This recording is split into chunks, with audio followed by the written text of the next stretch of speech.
Halo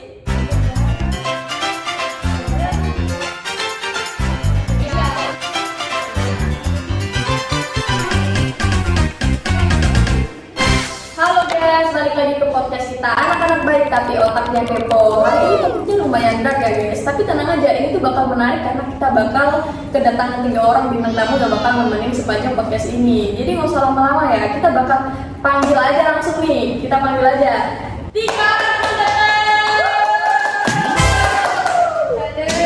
Yo guys, apa kabar nih?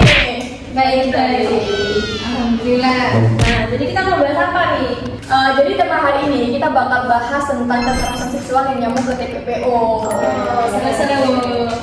Tapi tenang aja, kita nggak akan jadi dosen hukum mendadak kok. Cuman anak muda yang sok tahu tapi berusaha bener. Gak sok tahu dong, kita juga riset biar gak asal.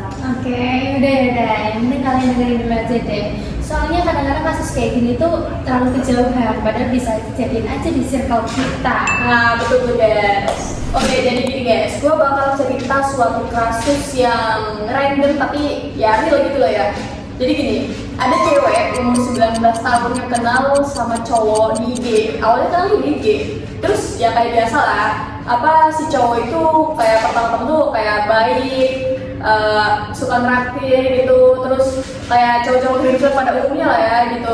Terus tiba di suatu hari mereka tuh kayaknya pergi ngedate lah ya ke luar kota berdua. Terus tiba-tiba HP-nya si cewek ini disita. Terus si cewek pun disuruh macam-macam. Gila gak sih? Karena tuh udah tubuh-tubuh itu, kalau misal cowok udah terlalu baik, mesti curiga nggak sih? Iya lagi. Ya, tapi bener sih. Modus pacaran tuh sampai sering. Jadi ini termasuk kedua kejahatan nggak sih? Kekerasan seksual plus TPPO. Iya. Ini merupakan kayak combo yang literally bikin korban tuh hancur banget gak sih? Iya. Sumpah real. Orang yang selalu mikir TPPO tuh kayak human trafficking ala film Taken gak sih, yang pakai mobil van hitam itu loh, tau gak sih? Bener banget. Padahal kan kalau versi Indonesia itu versi low budget tapi lebih licik. Benar. Mayoritas TPPO tuh ujungnya eksploitasi seksual, entah dipaksa kerja, dipaksa konten, atau ditahan untuk melayani pelanggan. Betul banget, betul. Pokoknya kalau ada orang yang dipaksa buat ngelakuin hal seksual, itu tetap namanya kekerasan seksual. Even mau dibungkus apapun tuh, ya namanya tetap seksual. Iya dong, iyalah. Tapi itu ada satu pertanyaan yang bikin gue kesel banget kalau dengar pertanyaan ini. Jadi ada orang nanya kayak, kok bisa sih korban tuh kejebak gitu? Ya menurut lu aja gitu loh, menurut lu aja gitu. Ada siapa korban yang tahu kalau dia dijebak gitu? Kalau tahu ya nggak bakal mungkin jadi korban, ya nggak sih? Maksudnya kayak Lagi kan namanya juga banget. pelaku ya nggak mungkin kelihatan jahat dong. Iya, nggak bakal dihindarin dong. Iya. Lagi pelaku tuh manipulasinya pinter banget. iya, real. Tapi korbannya itu percaya karena emang butuh kerja, butuh keluar dari rumah toksiknya, atau yang sekedar suka aja sama pelakunya. Jangan Bisa iya, aja. pasti alasan gitu, alasannya. Tapi jangan lupa, pelaku itu tuh gaslighting expert yang awal-awal deket, bikin ngerasa kita aman, nyaman. Lalu terus tiba-tiba kayak menghanyut. Najis banget. Sumpah iya. Terus nih ya, ditambah satu lagi ada orang yang mikir kayak gini. Kenapa gak coba kabur aja? Yang pun sumpah menurut lu gimana gitu? Iya, orang-orang tuh mikir nggak sih kalau korban tuh dia HP-nya udah disita, paspor disita, dikunci di kamar gitu, terus belum lagi kalau diancam videonya disebarin, terus mau gimana? Iya kan? Siapa sih? Belum lagi trauma, malu, rasa bersalah. Padahal yang salah bukan dia. Iya kan? Pasti korban tuh yang paling ngerasa kayak gitu. Korban. Inilah kenapa victim blaming itu toxic banget. Malah kayak bikin si korban itu mikir 2 kali buat lapor. Kasian gak sih? Iya kan?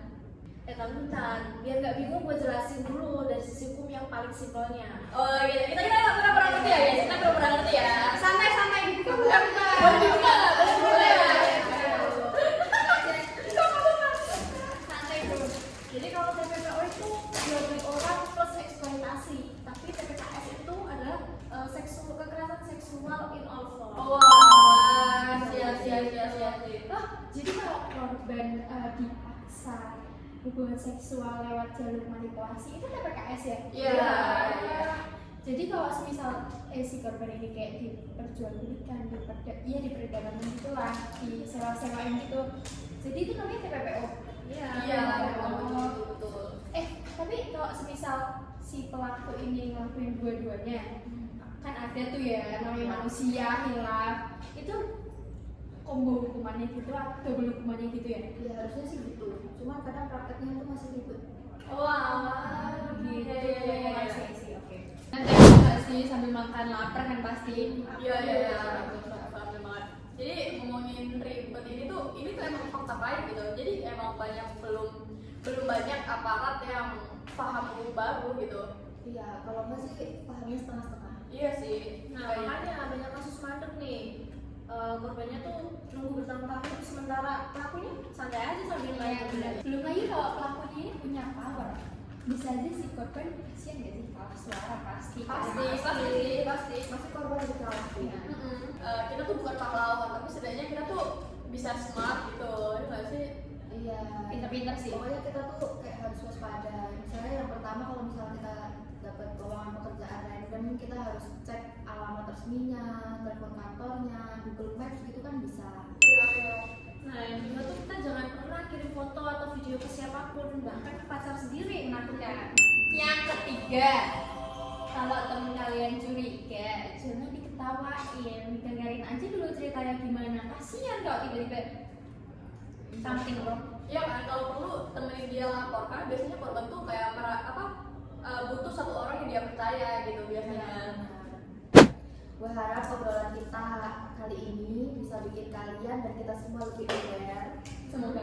Ya, bukan buat curiga sama semua orang, tapi ya biar lebih hati-hati aja sih. Ya, benar banget sih. Yang penting nih ya, kekerasan seksual itu bukan salahnya si korban ya.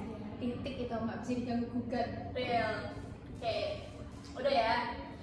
Jadi, oke guys, kali ini kita bakal ngobrol, podcast kali ini udah sampai sini aja. Dan makasih buat kalian semua yang udah stay sampai akhir. Stay safe and stay smart, and yang paling penting kalian jangan gampang baper sama orang asing. Oke, itu aja guys. Bye.